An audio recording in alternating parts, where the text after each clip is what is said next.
hinangaan ang kabutihan ng Pinoy boxing legend na si Manny Pacquiao at the same time ay suportado ng isa pang legend, ang boxing comeback ni Manny. Bago po yan ay huwag kalimutang mag-like at mag-subscribe sa channel na ito. Sabi nila ay makikita rin ang legacy ng isang boksingero kahit sa labas ng ring. Minsan na rin siyang nabansagan na people's champ dahil na rin sa respeto sa kanya ng mga tao. Pero how can you gain respect kung hindi ka namang karespe-respeto? But not for Manny Pacquiao na kahit sa labas ng politika ay sadyang mabuting tao dahil alam niya ang salitang mahirap, kaya he always makes sure na ang mga taong nasa paligid niya ay nasa mabuting kalagayan. At ang isang pagkakataon ay nakita muli ng madla ang kabutihan ni Pacquiao dahil sa pagpapakita nito ng concern kahit sa hindi niya sariling security. Kumakailan lang ay pinakitahan ito ng kabutihan ang bouncer ng isang YouTuber na kinokontent si Pacman at napansin ni Pacquiao na hindi pa ito kumakain. You didn't eat? No? Huh? Hindi na nagkatubiling aminin ng security na hindi pa siya kumakain. Ganyang ka-aware si Pacquiao sa kanyang paligid at the same time bilang Pilipino at Kristiyano na hanggat maaari lahat ay makakakain.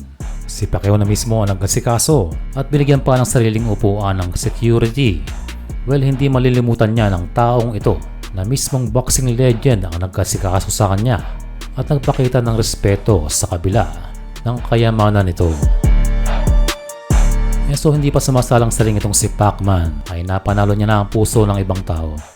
Hinangaan to sa social media at may nagsabing hindi yan makakalimutan ng security. Sabi naman ng isa ay Pacquiao's heart is as big as his legacy. Such a humble, likable guy, real goat things. At naisingit pa that Manny will always be more of a legend than Mayweather. And so good job sa ating kababayan. Samantala'y merong sinabi ang isa pang boxing legend na si Sugar Ray Leonard patungkol sa boxing comeback ni Pacman. Sa ngayon hindi pa raw nakikita ni Sugar Ray ang mga training clips si Pacquiao pero kanya daw ginagaranti na magiging ready ito sa araw ng laban.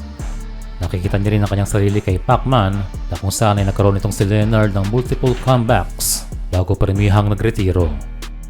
Tungkol naman sa edad ni Manny, dagdag ni Leonard ay depende pa rin niya sa boxer.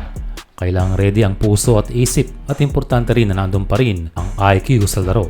Ang last advice ni Sugar Ray ay kailangan niyang masukat ang unang suntok ni Barrios dahil yun ang batayan kung gaano nga ba ito kalakas at kung paano magre-respond si Manny Pacquiao sa mga atake ng kanyang kalaban sa darating na boxing fight.